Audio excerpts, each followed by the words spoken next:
കാറ്റത്തെ കിളിക്കൂട് സീരിയലിന്റെ latest episode review ആണ് പറയുന്നത്.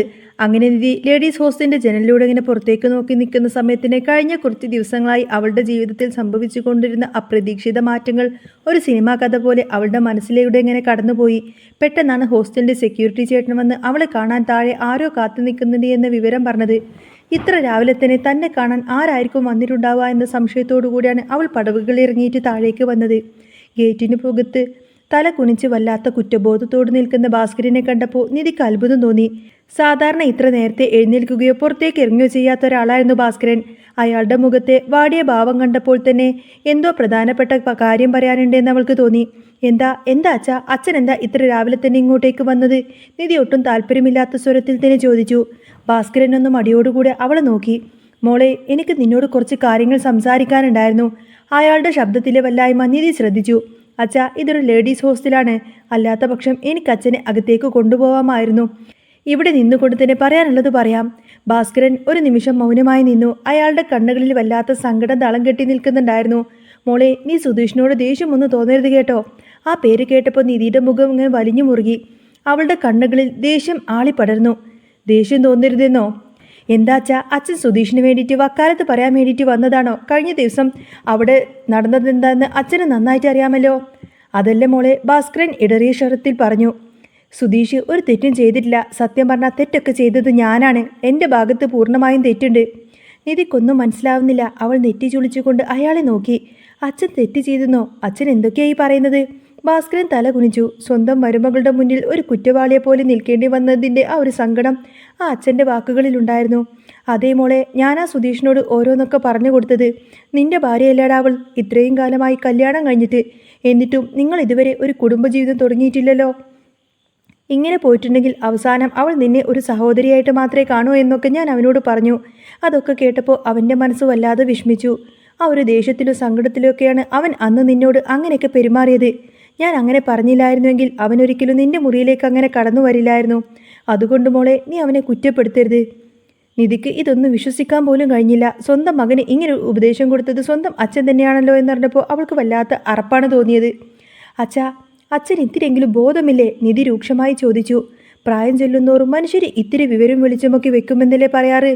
എന്നിട്ടാണോ സ്വന്തം മകനോട് അച്ഛൻ എങ്ങനെയൊക്കെ പറഞ്ഞു കൊടുക്കുന്നത്? അച്ഛൻ ഇത്ര നാണം കെട്ട ആളാണെന്നൊന്നും ഞാൻ കരുതിയില്ല. അച്ഛനെക്കുറിച്ച് ഞാൻ വലിയൊരു മതിപ്പാണ് വെച്ചു പുലർത്തിയിരുന്നത്. പക്ഷേ അച്ഛൻ എന്നെ തോൽപ്പിച്ചു കളഞ്ഞു. ആ വാക്കുകൾ ഭാസ്കരൻ്റെ ഹൃദയത്തിൽ കൊണ്ടു. അയാൾക്ക് കരയാൻ മാത്രമേ കഴിയുമായിരുന്നുള്ളൂ. മോളെ, അത് പിന്നെ എൻ്റെ വിഷമം കണ്ടപ്പോൾ എനിക്കത് സഹിക്കാൻ കഴിഞ്ഞില്ല. നിന്നെ അവന് അത്രക്കാത്രം ഇഷ്ടമാണ്, അതുകൊണ്ടായെന്നൊക്കെ പറയും. കൂടുതലൊന്നും പറയേണ്ട അച്ഛാ. നിധി അയാളുടെ വാക്കുകൾ മുറിച്ചു. അച്ഛൻ ഓരോന്ന് പറഞ്ഞ് ഇളക്കി വിട്ടതാണെങ്കിലും സുധീഷ് ചെയ്ത പ്രവൃത്തി അതൊരിക്കലും എനിക്ക് പൊറുക്കാൻ പറ്റില്ല. മോളെ, നീ അങ്ങനെയൊന്നും പറയരുത്. ഭാസ്കരൻ കെഞ്ചി. നീ വീട്ടിലേക്ക് തന്നെ തിരികെ വരണം. അവിടെ എല്ലാവരും ഭയങ്കര സങ്കടത്തിലാണ്. ഞാൻ കാരണമാണല്ലോ ഈ പ്രശ്നങ്ങളൊക്കെ ഉണ്ടായത് എന്നോർത്തപ്പോൾ എനിക്ക് വല്ലാത്ത കുറ്റബോധമുണ്ട്. ഒരു തവണത്തേക്ക് നീ ക്ഷമിക്കണം മോളെ. അവനൊരു പാവാണ്. നീ ഉദ്ദേശിക്കുന്ന പോലുള്ള ഒരാളൊന്നുമല്ല അവന്. നിധിയുടെ മുഖത്ത് ഒരു മാറ്റവും ഉണ്ടായിരുന്നില്ല. അവൾ ഉച്ച സ്വരത്തിൽ തന്നെ പറഞ്ഞു. അച്ഛൻ ഇനി എന്തൊക്കെ പറഞ്ഞാലും ശരി, സുധീഷിൻ്റെ ആ ഒരു പ്രവൃത്തി എനിക്കൊരിക്കലും അംഗീകരിക്കാൻ കഴിയില്ല. അവനൊരിക്കലും ചെയ്യാൻ പാടില്ലാത്ത കാര്യമാണ് ചെയ്തത്. എനിക്കും അവനും തമ്മിൽ വിവാഹം എങ്ങനെയായിരുന്നു നടന്നത് എന്നൊക്കെ അച്ഛനും അറിയാവുന്ന കാര്യമല്ലേ. ഞങ്ങൾ തമ്മിൽ എന്തെങ്കിലും പ്രണയമുണ്ടായിരുന്നോ? ഇല്ലല്ലോ. അതോ ഇതൊരു അറേഞ്ച് മാരേജ് ആയിരുന്നോ? അതുമല്ലല്ലോ. തീർത്തും അപ്രതീക്ഷിതമായിട്ട് എൻ്റെ കഴുത്തിൽ അവനൊരു താലി ചാർത്തേണ്ടി വന്നു. അത് അച്ഛനും അറിയാവുന്നതല്ലേ. അവളൊന്ന് നിർത്തി ദീർഘശ്വാസം എടുത്ത് വീണ്ടും തുടർന്നു. ഞാൻ അപ്പോഴേ പറഞ്ഞിട്ടുള്ളതാ, ആ താലിക്ക് ഞാൻ വലിയ വില കൽപ്പിക്കുന്നുണ്ടെന്ന്. പക്ഷേ അതിനപ്പുറത്തേക്കൊന്നുമില്ല. ഞാൻ ഇതുവരെ സുധീഷിനെ എൻ്റെ ഭർത്താവായിട്ട് കണ്ടിട്ടില്ല. എൻ്റെ മനസ്സിൽ ഒരു കോണിൽ പോലും അവനില്ല. അങ്ങനെ ഇരിക്കെയാണ് എൻ്റെ മുറിയിലേക്ക് എൻ്റെ കൂടെ കിടക്കാൻ വേണ്ടിയിട്ട് അവൻ കയറി വരുന്നത്. ഞാനല്ല, ഒരു പെണ്ണിനും ആ അവസ്ഥ സഹിക്കാൻ കഴിയില്ല അച്ഛാ. ഭാസ്കരൻ അതൊക്കെ കേട്ട് നിസ്സഹായനായി നിന്നു.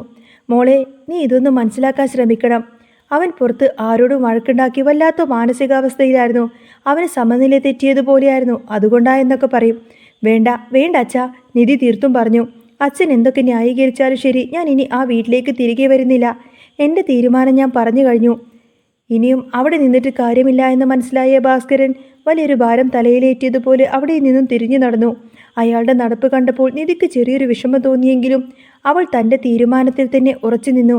അവൾ തിരികെ ഹോസ്റ്റൽ മുറിയിലേക്ക് തന്നെ മടങ്ങി. ഇതേ സമയത്തിന് നിധി ഇറങ്ങിപ്പോയ ആ ഒരു വീട് തീർത്തും നിശബ്ദമായിരുന്നു. ഒരു പെൺകുട്ടിയുടെ സാന്നിധ്യം ആ വീട്ടിലുണ്ടാക്കിയ സന്തോഷങ്ങളൊക്കെ ഒറ്റ രാത്രി കൊണ്ട് ഇല്ലാതായിരുന്നു. ഹാളിൽ നികേഷ് കോളേജിലേക്ക് പോകാനുള്ള തയ്യാറെടുപ്പിലായിരുന്നു.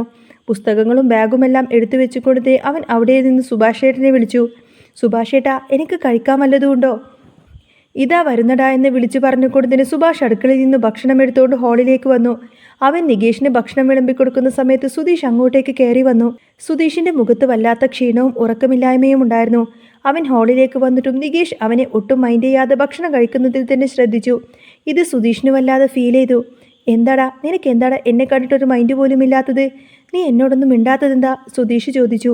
നികേഷ് അവനെ ഒന്ന് തുറപ്പിച്ചു നോക്കി. ദേ, എന്നോട് കൂടുതലൊന്നും മിണ്ടാ വരണ്ട. ദേ സുധീഷേട്ടാ. സുധീഷ് ആ പണി നോക്കിയിട്ടങ്ങ് പോയിക്കോ. നികേഷിന്റെ പ്രതികരണം സുധീഷിനെ വല്ലാതെ ചൊടിപ്പിച്ചു. എടാ, നീ എന്താടാ എന്നോടിങ്ങനെ ദേഷ്യപ്പെടുന്നത്? നീ ഇത് എവിടെ നിന്നും പോയതിന് കാരണക്കാരനെന്താ ഞാനാണോ? പിന്നല്ലാതെ. നികേഷ് അങ്ങ് പൊട്ടിത്തെറിച്ചു. നാണമുണ്ടോ സുധീഷേട്ടാ നിങ്ങൾക്ക്? ഭാര്യയാണെന്ന് പറഞ്ഞ് അധികാരം സ്ഥാപിക്കാൻ ചെല്ലാൻ എന്നെങ്കിലും നീതിയെഴുതി സുധീഷിനെ ഒരു ഭർത്താവായിട്ട് കണ്ടിട്ടുണ്ടോ? ഇല്ലല്ലോ. പിന്നെ എന്ത് ധൈര്യത്തിലാണ് നിങ്ങൾ ആ മുറിയിലേക്ക് കയറി ചെന്നത്? അതെൻ്റെ തെറ്റാണോ? സുധീഷ് ന്യായീകരിക്കാൻ ശ്രമിച്ചു. ഞാനവളെ നീ കൂടുതലൊന്നും പറയണ്ട. സുഭാഷ് ഇടപെട്ടു. നീ ഒരിക്കലും ചെയ്യാൻ പാടില്ലാത്ത കാര്യമാണ് ചെയ്തത്. ആ ബഹളം കേട്ടുകൊണ്ടാണ് ഹരീഷ് അങ്ങോട്ടേക്ക് വന്നത്. ഹരീഷിൻ്റെ മുഖത്തും കടുത്ത ദേഷ്യമുണ്ടായിരുന്നു. എടാ സുധീഷെ, ഇത്തിരിയെങ്കിലും മനുഷ്യനാണെങ്കിൽ ഉളുപ്പ് വേണം. മദ്യപിച്ച് ലെക്ക് കിട്ട് അവളുടെ മുറിയിലേക്ക് കയറി ചെന്ന ഏതെങ്കിലും ഒരു പെണ്ണിന് നിന്നോട് ഇഷ്ടം തോന്നുമോ? മര്യാദക്ക് പെരുമാറാൻ പഠിക്കണം ആദ്യം. എല്ലാവരും കൂടെ തന്നെ കുറ്റപ്പെടുത്തുന്നത് കണ്ടപ്പോൾ സുധീഷിനത് സഹിക്കാൻ കഴിഞ്ഞില്ല. നിങ്ങളെല്ലാവരും കുറേ സമയമാലോ എന്നെ ഇങ്ങനെ കുറ്റം പറയുന്നു. ഞാൻ അതിന് മാത്രം എന്ത് തെറ്റാ ചെയ്തത്? ഞാൻ അവളുടെ മുറിയിലേക്ക് കയറി, അത് സത്യം തന്നെ. പക്ഷേ എൻ്റെ മനസ്സിലെ സങ്കടം എന്താണെന്ന് നിങ്ങൾക്കാരെങ്കിലും മനസ്സിലാക്കിയിട്ടുണ്ടോ? ഞാൻ താലി കെട്ടിയ എൻ്റെ ഭാര്യയാണവൾ. നിങ്ങൾക്കതൊന്നും മനസ്സിലാവില്ല. ആ താലി അവളുടെ കഴുത്തിൽ കിടക്കുന്നിടത്തോളം കാലം ഞാൻ അവളുടെ മുറിയിൽ തന്നെ കയറി കിടക്കും. അതിനെ ചോദ്യം ചെയ്യാൻ നിങ്ങൾക്കാർക്കും ഒരു അധികാരവുമില്ല. സുഭാഷ് പരിഹാസത്തോടെ ചിരിച്ചു. താലി കെട്ടിയത് എങ്ങനെയാണെന്ന് ഞങ്ങൾക്ക് നന്നായിട്ടറിയാം സുധീഷേ. നീ അവളുടെ അടുത്ത് എങ്ങനെയാണ് നിൽക്കുന്നതെന്നും അവൾ നിന്നെ എങ്ങനെയാണ് കാണുന്നത് എന്നൊക്കെ ഞങ്ങൾക്ക് എല്ലാവർക്കും വ്യക്തമായിട്ടറിയാം. എന്നിട്ടാണോ നീ അവളുടെ അടുത്തേക്ക് ഈ ആണുങ്ങളുടെ അധികാരം കാണിക്കാൻ പോയത്? ഇത്തിരെങ്കിലും നാണമില്ലേ നിനക്ക്? സുഭാഷേട്ടനോട് സംസാരിച്ചാൽ എനിക്ക് ഭ്രാന്ത് പിടിക്കും. നികേഷ് ഭക്ഷണം പകുതിക്ക് വെച്ച് എഴുന്നേറ്റു. സുധീഷിന് തൻ്റെ കണ്ണുനീര് അടക്കി പിടിക്കാൻ പോലും കഴിഞ്ഞില്ല. അവൻ ദേഷ്യത്തോടെ വിളിച്ചു പറഞ്ഞു. ആയിക്കോട്ടെ, നിങ്ങളെല്ലാവരും കൂടി എന്നെ ചവിട്ടിപ്പുറത്താക്കാൻ നോക്കിക്കോ. എല്ലാ കുറ്റവും എൻ്റെ തലയിലേക്ക് തന്നെ കെട്ടിവെച്ചോ. ഞാൻ എല്ലാം ഏറ്റെടുത്തോളാം. പക്ഷേ നിങ്ങളിൽ നിന്ന് ഞാൻ ഇത്രയൊന്നും ഒട്ടും പ്രതീക്ഷിച്ചില്ല. എനിക്കൊരു അബദ്ധം പറ്റിപ്പോയി. അതിന് ഞാൻ അവളോട് ക്ഷമ ചോദിക്കുകയും ചെയ്തതാണ്. അതിന് നിങ്ങളെല്ലാവരും ഇത്രത്തോളം എന്നെ കുറ്റപ്പെടുത്തേണ്ട ആവശ്യമൊന്നുമില്ല. അത്രയും പറഞ്ഞ കൂട്ടത്തിൻ്റെ സുധീഷ് ധൃതിയിൽ തന്നെ പുറത്തേക്ക് ഇറങ്ങിപ്പോയി. അവൻ ആകപ്പാടെ വീർപ്പ് മുട്ടുന്നത് പോലെയൊക്കെ തോന്നുന്നുണ്ടായിരുന്നു. റോഡിലൂടെ തല കുനിച്ച് നടക്കുമ്പോൾ സുധീഷിൻ്റെ മനസ്സിൽ പലവിധ ചിന്തകളായിരുന്നു. തന്നെ ആരും മനസ്സിലാക്കുന്നില്ലല്ലോ എന്ന സങ്കടം അവനെ വല്ലാതെ അലട്ടി. അങ്ങനെ നടന്നു പോകുമ്പോഴാണ് അയൽപക്കത്തെ ഒരു ചേച്ചി അവൻ്റെ അടുത്തേക്ക് വന്നത്. നാട്ടിലെ സകല കാര്യങ്ങളിലും ഇടപെടുന്ന പരദൂഷണം പറയാൻ നടക്കുന്ന പ്രകൃതക്കാരിയായിരുന്നു അവർ.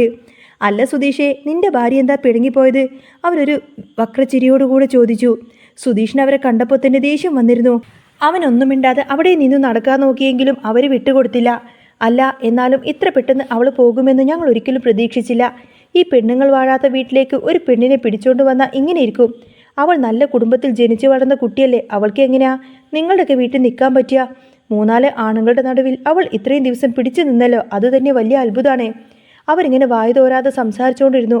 സുധീഷിന് കുറേ കേട്ടപ്പോൾ നിയന്ത്രണം വിട്ടു. ദേ ചേച്ചി, നിങ്ങളുടെ വീട്ടിലെ കാര്യം മാത്രം നോക്കിയാൽ മതി.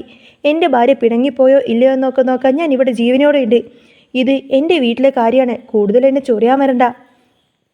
ആ സമയത്താണ് ഹരീഷ് അങ്ങോട്ടേക്ക് ബൈക്കിൽ വന്നത്. അവൻ വണ്ടി നിർത്തി കാര്യം തിരക്കി. എന്താ പ്രശ്നം?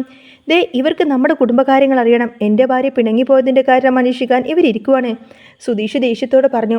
ഹരീഷ് ആ ചേച്ചിയൊന്ന് നോക്കി. എന്നിട്ട് വളരെ ശാന്തമായി എന്നാ മൂർച്ചയോട് ചോദിച്ചു. അല്ല ചേച്ചി, ഞങ്ങളുടെ വീട്ടിലെ കാര്യങ്ങൾ അന്വേഷിക്കാമെന്ന ചേച്ചിയോട് ഞാനൊരു കാര്യം ചോദിച്ചോട്ടെ? കഴിഞ്ഞ ദിവസമല്ലേ ചേച്ചിയുടെ ഭർത്താവ് ചേച്ചിയെ റോഡിലിട്ട് തല്ലിയത്? എന്നിട്ട് ഞങ്ങൾ ആരെങ്കിലും അത് ചോദിക്കാമെന്നോ? നിങ്ങൾക്ക് ഇത്തിരിയെങ്കിലും നാണമുണ്ടോ? മറ്റുള്ളവരുടെ വീട്ടിലെ കാര്യങ്ങളൊക്കെ തലയിടാൻ വേണ്ടിയിട്ട്. അതോടെ ചേച്ചിയുടെ മുഖമങ്ങ് വിളറി. എങ്കിലും അവൻ വിട്ടുകൊടുത്തില്ല. ഇതിനൊക്കെ ഞാൻ പകരം ചോദിക്കും. എൻ്റെ ഭർത്താവിനെ കൂട്ടിയിട്ട് ഞാൻ ഇങ്ങോട്ടേക്ക് വരുന്നുണ്ട്. ഓ, എങ്കിൽ നിങ്ങൾ പോയിട്ട് ആ ഭർത്താവിനെ വിളിച്ചുകൊണ്ട് വാ. ഹരീഷ് ചിരിച്ചുകൊണ്ട് പറഞ്ഞു. അങ്ങേർക്കിട്ട് 2 കൊടുക്കാൻ എനിക്ക് വല്ലാത്ത ആഗ്രഹമുണ്ട്. നിങ്ങളെങ്ങനെ അഴിച്ചുവിട്ടിരിക്കുകയാണല്ലോ ആ പുള്ളി. ചേച്ചി ദേഷ്യത്തോടെ പിറുപിറുത്തുകൊണ്ട് അവിടെ നിന്ന് നടന്നുപോയി. ഹരീഷ് സുധീഷിനെ കൂട്ടി നേരെ വർക്ക്ഷോപ്പിലേക്ക് തിരിച്ചു. വർക്ക്ഷോപ്പിലെത്തിയതിനു ശേഷം ഇരുവരും കുറച്ചു നേരം മൗനമായിരുന്നു. ഒടുവിൽ നിശബ്ദയെ ഭേദിച്ചുകൊണ്ട് തന്നെ സുധീഷ് പറഞ്ഞു. എടാ ഹരീഷേ, എനിക്കിങ്ങനെ ഒരു അബദ്ധം പറ്റിപ്പോയടാ. എനിക്കിപ്പോൾ എന്ത് ചെയ്യണമെന്ന് ഒരു പിടിയും കിട്ടുന്നില്ല. അച്ഛൻ അങ്ങനെയൊക്കെ പറഞ്ഞു കഴിഞ്ഞപ്പോൾ പെട്ടെന്ന് എനിക്ക് വല്ലാത്ത ടെൻഷനായി. അവളെ എനിക്ക് നഷ്ടപ്പെടുമോ എന്നൊരു പേടി. അതുകൊണ്ടാണ് ഞാൻ അങ്ങനെയൊക്കെ പെരുമാറിപ്പോയത് എന്ന് പറയും. ഹരീഷ് അവനെ ആശ്വസിപ്പിക്കാൻ ശ്രമിച്ചു. ഇനിയിപ്പോൾ അതൊക്കെ പറഞ്ഞിട്ട് എന്താ കാര്യം സുധീഷേട്ടാ? സംഭവിക്കാനുള്ളതൊക്കെ സംഭവിച്ചു. നിധിയെടുത്തി പോവുകയും ചെയ്തു. ഇനി അവരെ എങ്ങനെ തിരികെ കൊണ്ടുവരാമെന്നതിനെക്കുറിച്ച് ആലോചിക്ക്. എന്ത് ചെയ്യാമെന്നൊന്നും എനിക്കറിയില്ലടാ. ഞാൻ നോക്കാം. പക്ഷേ അവൾ ഇനി വരുമോ എന്നൊന്നും എനിക്ക് നല്ല സംശയമാണ്. അവളുടെ സ്വഭാവം നിനക്കറിയാലോ. അവൾ ഒരിക്കലും ദേഷ്യം പിടിച്ചു നിന്നാൽ അതൊന്നും മാറ്റിയെടുക്കാൻ ഭയങ്കര പാടാണ്. സുധീഷ് നെടുവീർപ്പിട്ടു. അവർ സംസാരിച്ചു കൊണ്ടിരിക്കുമ്പോഴാണ് നീതു അങ്ങോട്ടേക്ക് വരുന്നത്. ഹരീഷിനെ കാണാൻ വന്നതാണ് നീതു. അവിടെ സുധീഷിനെ കണ്ടപ്പോൾ മുഖം ചുളിച്ചു. ഓ, ഇപ്പോഴും ഇവിടെ സുധീഷുണ്ടോ? എപ്പോൾ നോക്കിയാലും ഇവിടെ തന്നെയാണല്ലോ. ഈ സുധീഷിന് വേറെ ജോലിയും കൂലിയൊന്നുമില്ലേ? ഈ വർക്ക്ഷോപ്പിൽ തന്നെ ഇങ്ങനെ വന്നിരിക്കുകയാണോ എന്നൊക്കെ നീതു കളിയാക്കിക്കൊണ്ട് ചോദിച്ചു. അത് കേട്ടപ്പോൾ സുധീഷിന് ദേഷ്യം അങ്ങ് ഇരിച്ചു കയറി. ദേ, ഒരു കാര്യം ഞാൻ പറഞ്ഞേക്കാം. കൊഞ്ചാനാണെന്നൊക്കെ പറഞ്ഞ് ഇങ്ങോട്ടേക്ക് വന്നരുത്. ഒരു കാമുകി വന്നിരിക്കുന്നു. നിനക്ക് വേറെ പണിയൊന്നുമില്ലേ? എപ്പോഴും എൻ്റെ ഹരീഷിനെ കാണാൻ ഇങ്ങോട്ടേക്ക് കെട്ടിയെടുക്കാനേ. നീതു വിട്ടുകൊടുത്തില്ല. ഞാൻ എൻ്റെ ഹരീഷേട്ടൻ്റെ അടുത്തേക്കാണ് വന്നത്, അല്ലാതെ നിങ്ങളുടെ അടുത്തേക്കൊന്നുമല്ല. അവളൊരു ഹരീഷേട്ടൻ വന്നിരിക്കുന്നു. പോടി അവിടുന്ന്. 5 മിനിറ്റ് കിട്ടിയാൽ മതി. അവൾ സൊള്ളാനായിട്ട് വന്നിരിക്കുമെന്നൊക്കെ പറഞ്ഞ് സുധീഷ് ദേഷ്യപ്പെട്ടു. ഇവൻ ഇവിടെ പണി ചെയ്യേണ്ടേ? നീ ഇങ്ങനെ ഇവിടെ വന്ന് വായും വെച്ച് പൊളിച്ചിരുന്നു കഴിഞ്ഞാൽ അവൻ എങ്ങനെയാണ് ജോലി ചെയ്യുന്നത്? സുധീഷ് ചോദിച്ചു. ദേ, മര്യാദക്ക് സംസാരിക്കണമെന്ന് പറഞ്ഞ് നീതു ചൂടായി. ഇല്ലെങ്കിൽ നീ എന്തു ചെയ്യണടി? സുധീഷ് മുന്നോട്ട് കയറി.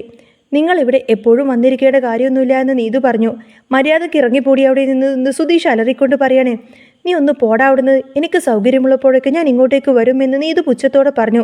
ദേ, എന്താ പറഞ്ഞേ? പോടാന്നോ? നീയെന്നോ? സുധീഷ് അവളെ അടിക്കാൻ വേണ്ടിയിട്ട് കൈയോങ്ങിക്കൊണ്ട് ചെന്നു. ഉടനെ തന്നെ ഹരീഷ് ഇടയ്ക്ക് കയറി 2 പേരെയും അങ്ങ് പിടിച്ചു മാറ്റി. സുധീഷേട്ടാ പ്ലീസ്, ചുമ്മാ വഴക്കുണ്ടാക്കല്ലേ എന്ന് അവൻ നീതുവിനോടും പറഞ്ഞു. നീ ഇപ്പോൾ വീട്ടിലേക്ക് പോ. ഇവൻ പോയിട്ട് ഞാൻ നിന്നെ വിളിക്കാമെന്ന് പറയും. ഇവനോ? ഏതവനാടാ? മര്യാദക്ക് സുധീഷേട്ടാ എന്ന് വിളിക്കടേ. സുധീഷ് വീണ്ടും അങ്ങ് ചൂടായി. പിന്നെ ചേട്ടാന്ന് വിളിച്ചു തരാം. ഞാൻ പിന്നെ വരാം ഹരീഷേ എന്നും പറഞ്ഞുകൊണ്ട് തന്നെ നീതു അവിടെ നിന്നും പോവാണ്. അവൾ പോയതിനു ശേഷം സുധീഷ് ഇങ്ങനെ തലയിൽ കൈവച്ചുകൊണ്ടിരുന്നു. എൻ്റെ ദൈവേ, ഇവളെ കൊണ്ടൊക്കെ ഞാൻ മടുത്തു. രാത്രി മുഴുവൻ ഫോണിൽ സംസാരം, പിന്നെ രാവിലെ ദിനം ഇവിടെ വന്നിങ്ങനെ കുത്തിപ്പിടിച്ചിരിക്കും. എൻ്റെ ഹരീഷേ, നീ ഇതെങ്ങനെ സഹിക്കുന്നടാ? ഹരീഷ് ചിരിച്ചുകൊണ്ട് പറഞ്ഞു. ഇതൊക്കെ എങ്ങനെയെങ്കിലുമൊക്കെ പോട്ടെ. നിധിയെടുത്തിയുടെ കാര്യത്തിൽ എന്താ സുധീഷേട്ടൻ്റെ തീരുമാനം? സുധീഷ് കുറച്ചു നേരം ആലോചനയിൽ അങ്ങനെ മുഴുകി. അവന് തൻ്റെ തെറ്റുകളൊക്കെ പൂർണ്ണമായിട്ടും ബോധ്യപ്പെട്ടു. എന്ത് ചെയ്യാനാ? ഞാൻ അവളെ പോയിട്ടൊന്ന് കാണണം. എനിക്ക് നിധിയോടൊന്ന് സംസാരിക്കണം. എൻ്റെ ഭാഗത്ത് വന്ന തെറ്റുകൾക്കൊക്കെ മാപ്പ് പറയണം. അവൻ്റെ വാക്കുകളിൽ ആത്മാർത്ഥതയുണ്ടായിരുന്നു. എങ്ങനെയെങ്കിലും നിധിയെ തിരികെ കൊണ്ടുവരണം എന്ന ഒരൊറ്റ ലക്ഷ്യം മാത്രമേ ഇപ്പോൾ സുധീഷിൻ്റെ മനസ്സിലുണ്ടായിരുന്നുള്ളൂ. ഹോസ്റ്റലിലേക്ക് ചെന്ന് നിധിയോട് സോറി പറഞ്ഞാൽ ഒരു പക്ഷേ അവളുടെ മനസ്സലിഞ്ഞേക്കാം. അവൾ വീട്ടിലേക്ക് തന്നെ തിരികെ വരാമെന്ന് അവൻ ആഴത്തിൽ തന്നെ വിശ്വസിച്ചു. ആ ഒരു പ്രതീക്ഷയോട് കൂടി തന്നെ നിധിയെ കാണാൻ വേണ്ടിയിട്ട് സുധീഷ് നേരെ ഹോസ്റ്റലിലേക്ക് പോകാൻ നിൽക്കുന്നതും കാണിച്ചുകൊണ്ടാണ് കേട്ടോ എപ്പിസോഡ് പൂർണ്ണമാവുന്നത്. അപ്പോൾ നിങ്ങൾക്ക് ഈ ഒരു ചാനൽ ഇഷ്ടമാണെങ്കിൽ സബ്സ്ക്രൈബ് ചെയ്യാനും സപ്പോർട്ട് ചെയ്യാനും മറക്കല്ലേ. നെക്സ്റ്റ് വീഡിയോ ഉടനെ വരാം. ബൈ.